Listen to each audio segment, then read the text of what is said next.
எல்லாருக்கும் வணக்கம்.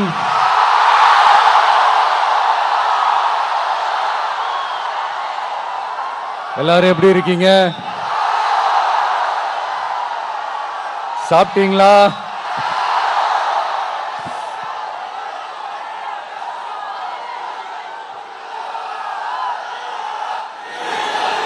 அண்ணா அவர்களுக்கு ஒரு வணக்கம், பெரியார் அவர்களுக்கு ஒரு வணக்கம். இப்ப நான் எந்த மண்ணில் நின்னுட்டு இருக்கிறேன் தெரியுமா? ஒரு ஆண்டவர் அன்போட நெல்லுக்கடை மாரியம்மன் அன்னை வேளாங்கண்ணி ஆசியோட கடல் தாய் மடியில் இருக்கிற என் மனசுக்கு ரொம்ப நெருக்கமான நாகப்பட்டினம் மண்ணில் இருந்து நின்று பேசிட்டு இருக்கிறேன். என் நெஞ்சில் குடியிருக்கும்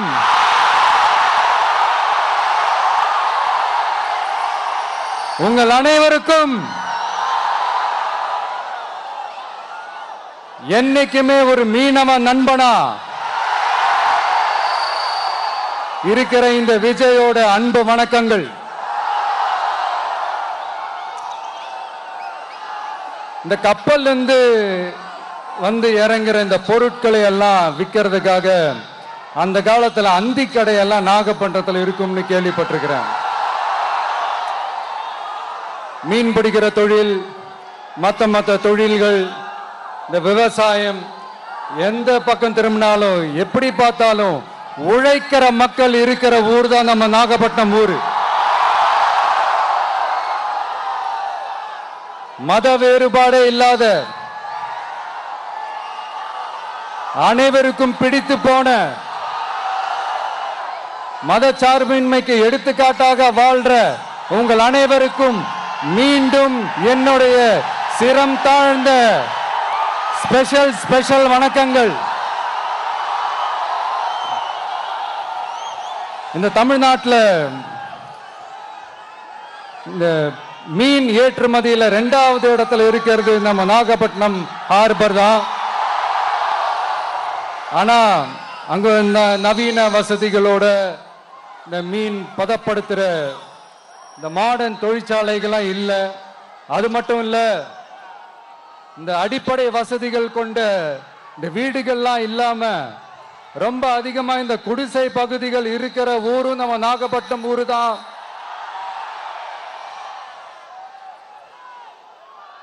இந்த முன்னேற்றத்திற்கெல்லாம் எங்கள் ஆட்சி தான் சாட்சி.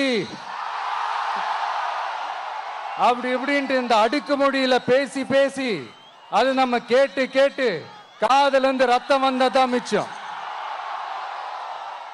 இவங்க ஆண்டது பத்தாதா? இப்படி தவிக்கிறாங்களே நம்ம மக்கள், அது பத்தாதா?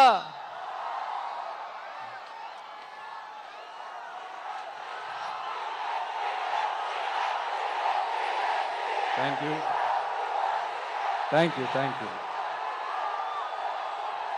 இந்த இலங்கை கடற்படையால நம்ம மீனவர்கள் தாக்கப்படுறதையும், அதுக்கான காரணத்தை பத்தியும், அதுக்கான தீர்வை பத்தியும் நான் மதுரை மாநாட்டிலே நான் பேசியிருந்தேன். அது ஒரு தப்பா? மீனவர்களுக்காக குரல் கொடுக்கறதும் அவங்களோட நிக்கிறதும் நம்மளுடைய கடமை, நம்மளுடைய உரிமை.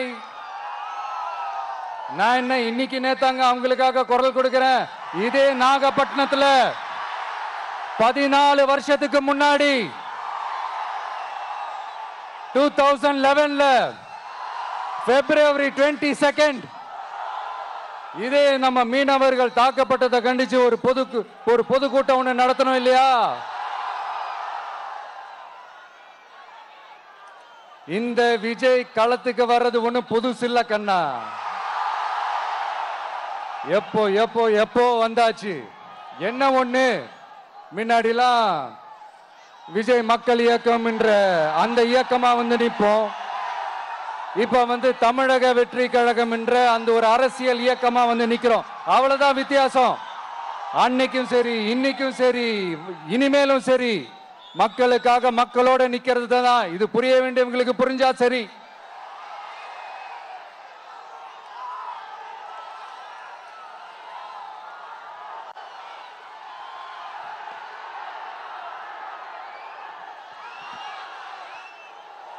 மீனவர்களுக்காக குரல் கொடுக்கிற இதே சமயத்துல நம்ம தொப்புள் கொடி உறவுகளான ஈழத் தமிழர்கள் அவங்க இலங்கையில் இருந்தாலும் உலகத்துல எந்த மூலையில இருந்தாலும் தாய்ப்பாசம் காட்டின தலைவனை இழந்து தவிக்கிற அவங்களுக்காகவும் குரல் கொடுக்கிறது, அவங்களுக்காகவும் நிக்கிறது நம்மளோட கடமை இல்லையா? மீனவர்களோட உயிர் எந்த அளவுக்கு முக்கியமோ அந்த அளவுக்கு ஈழத் தமிழர்களோட அவங்களுடைய கனவுகளும் அவங்களுடைய வாழ்க்கையும் நமக்கு ரொம்ப ரொம்ப முக்கியம். நம்ம மீனவர்கள் படுற இந்த கஷ்டத்தை எல்லாம் பார்த்து ஒரு பெருசா ஒரு கடிதம் ஒண்ணு எழுதிட்டு அதுக்கப்புறம் கப்சிப்னு சைலண்டா போறதுக்கு நாம ஒண்ணு இந்த கபட நாடக திமுக அரசும் கிடையாது. மத்த மீனவர்கள்னா இந்திய மீனவர்கள், நம்ம மீனவர்கள்னா தமிழக மீனவர்கள். இப்படி பிரிச்சு பார்த்து பேசுறதுக்கு நாம ஒண்ணு பாசிச பாஜக அரசும் கிடையாது. நிரந்தரமான தீர்வு, நிரந்தரமான ஒரு இந்த ப்ராப்ளத்தை சால்வ் பண்றதுதான் நம்மளுடைய ஒரு முக்கியமான ஒரு அஜெண்டாவே. சரி, இப்ப நம்ம நாகப்பட்டினம் ஏரியாவுக்கு வருவோம்.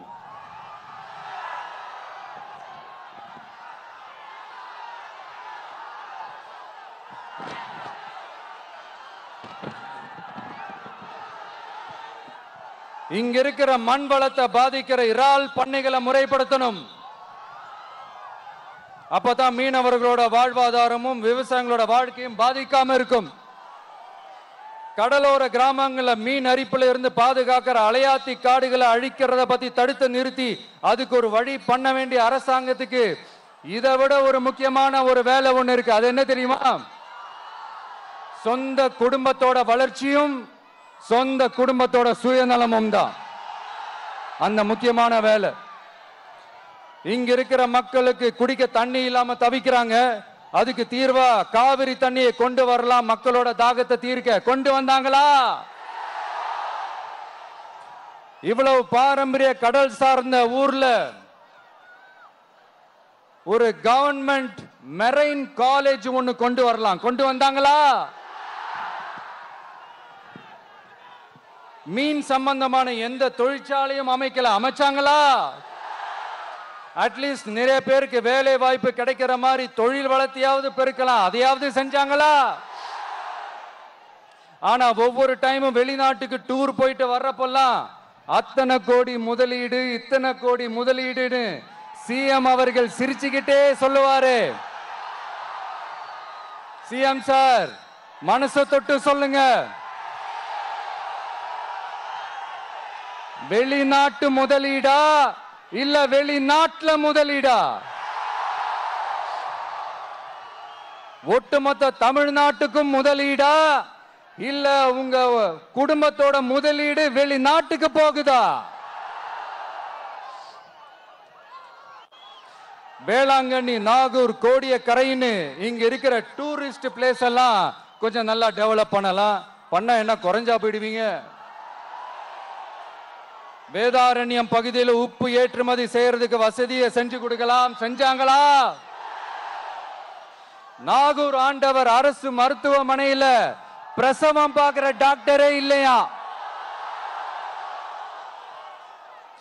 நாகப்பட்டினம் புது பஸ் ஸ்டாண்டையாவது சுத்தமா சுகாதாரமா வச்சுக்கிறாங்களா? நாகப்பட்டினம் ரயில்வே ஸ்டேஷன் வேலைகளை சீக்கிரமா முடிச்சு வைக்கலாம், அதையாவது செஞ்சாங்களா? இங்க ஏற்கனவே இருந்த ஸ்டீல் ரோலிங் மில்லையும் ரயில் பெட்டி தயாரிக்கிற தொழிற்சாலை மூடிட்டாங்க. அத மறுபடியும் திறந்தா நிறைய பேருக்கு வேலை வாய்ப்புகள் கிடைக்கும். ஏன் அதை பத்தி யோசிக்கல? மேலக்கோட்டை வாசல் NH மேம்பாலம் கட்டி 50 வருஷம் ஆச்சு. அது சரியா மேம்படுத்தலாம், அதை செஞ்சாங்களா? Thanjavur to Nagapattinam NH road வேலை பல வருஷமா நடக்குது, இன்னும் முடிச்ச பாடே காணும். அதை வேகப்படுத்தி முடிச்சிருக்கலாம், அதையாவது செஞ்சாங்களா? ரொம்ப முக்கியமா நெல்லு மூட்டையெல்லாம் மழை காலத்துல வெள்ளத்துல நனைஞ்சு நம்ம விவசாயிங்க எவ்வளவு வேதனைப்படுறாங்க. அதுக்கு சரியான ஒரு குடவுன் கட்டி தரலாம், அதையாவது கட்டி தந்தாங்களா?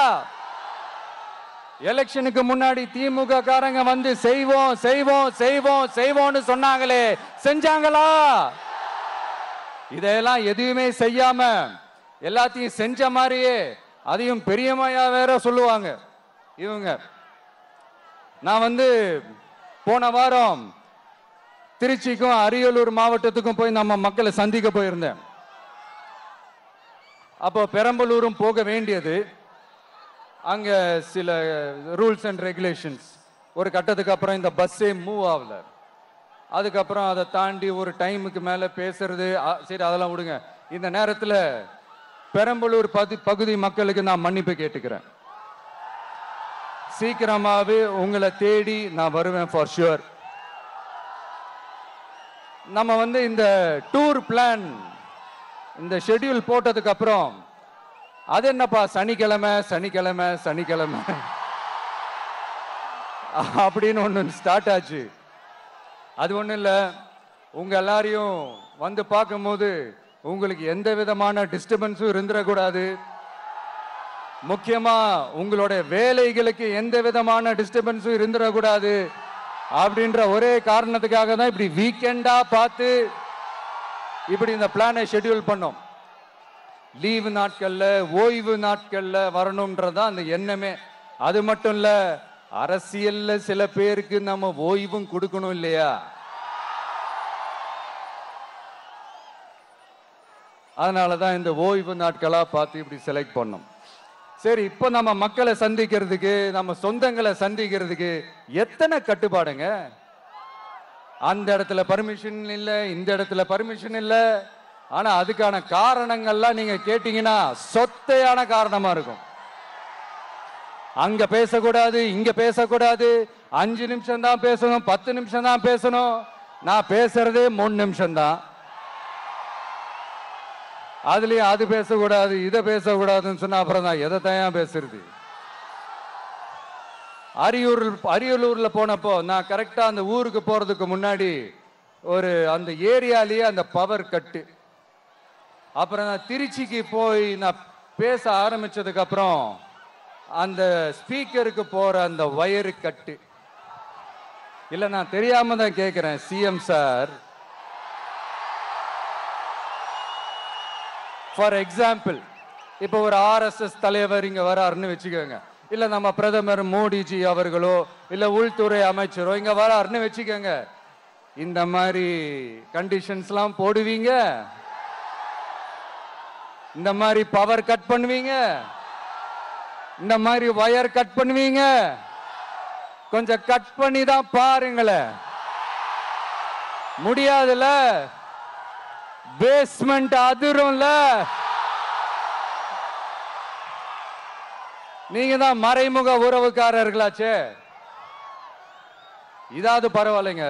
இதை தாண்டி ஒரு ரூல் ஒண்ணு போட்டாங்க, பஸ்ஸுக்குள்ளேயே இருக்கணுமா, பஸ்ஸை விட்டு வெளியில வரக்கூடாதான், கையை இவ்வளவுதான் தூக்கணுமா, இப்படியே வரணுமா, மக்களை பார்த்து சிரிக்காத, மக்களை பார்த்து கையசைக்காத, இப்படியெல்லாம். ஐயோ ஐயோ ஐயோ, நானும் என்னவோ ஏதோ நினைச்சேங்க.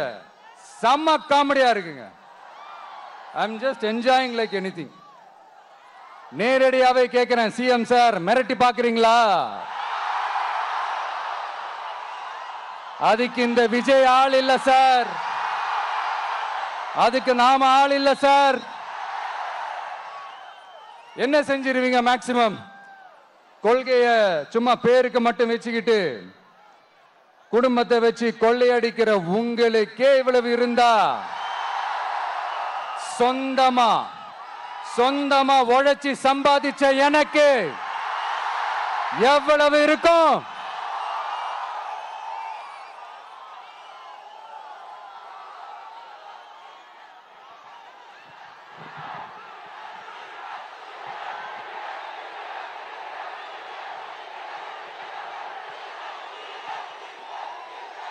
தேங்க்யூ நண்பா. என்ன நாங்க பெருசா கேட்டுவிட்டோம்? மக்கள் நிம்மதியா ஃப்ரீயா நின்று பார்க்கறதுக்கு ஒரு இடம், அதை நாங்க தேர்வு செஞ்சு அதுக்கு பர்மிஷன் கேட்கிறோம். ஆனா நீங்க என்ன பண்றீங்க? அந்த இடத்தையெல்லாம் விட்டுட்டு நெருக்கடியோட, மக்கள் நெருக்கடியோட எங்கெல்லாம் நிப்பாங்களோ அந்த இடமா பார்த்து செலக்ட் பண்ணி தரீங்க. உங்க எண்ணம் தான் என்ன சார்? நான் அவங்கள பார்க்க கூடாது, அவங்களோட பேசக்கூடாது, அவங்க குறைகளை கேட்க கூடாது, அவங்களுக்காக குரல் கொடுக்க கூடாது. என்னதான் சார் உங்க எண்ணம்? சரிங்க சார், ஒரு அரசியல் தலைவன் அப்படின்றதெல்லாம் மறந்துருங்க. ஒரு சாதாரண ஒரு தமிழ்நாட்டு மண்ணோட ஒரு மகனா, ஒரு நம்ம தமிழ் மக்களுடைய ஒரு சொந்தக்காரனா, என் மக்களை, என் குடும்பத்தை, என் சொந்தங்களை நான் பார்க்க போனா என்ன பண்ணுவீங்க?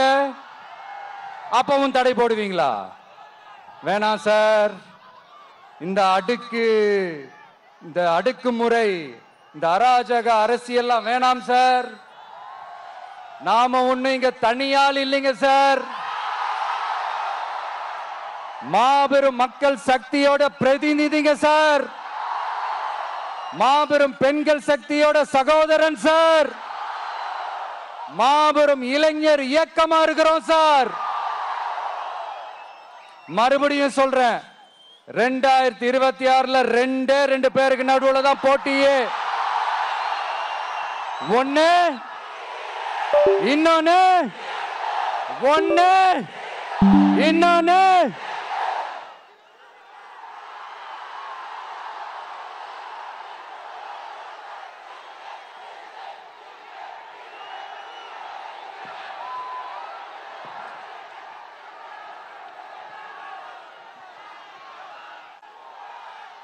இந்த பூச்சாண்டி வேலையெல்லாம் காட்டுறதை விட்டுட்டு தில்லா கெத்தா நேர்மையா எலெக்ஷனை சந்திக்க வாங்க சார். பார்த்துடலாம் சார்.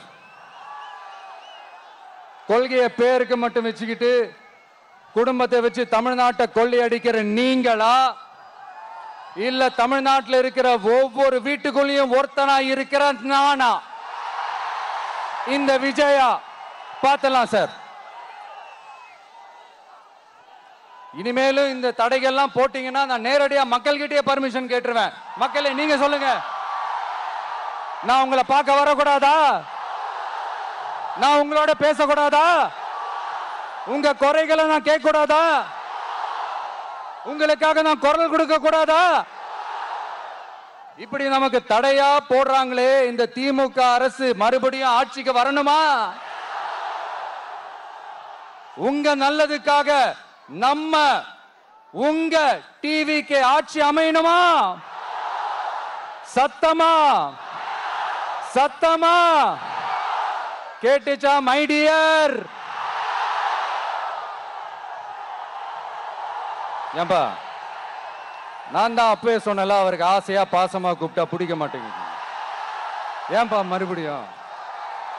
கேட்டுச்சா சிஎம் சார்?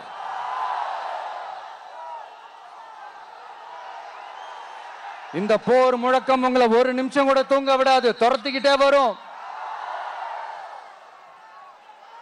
கான்பிடண்டா இருங்க, நல்லதே நடக்கும், வெற்றி நிச்சயம். மீண்டும் சந்திக்கும் வரை நன்றி, வணக்கம்.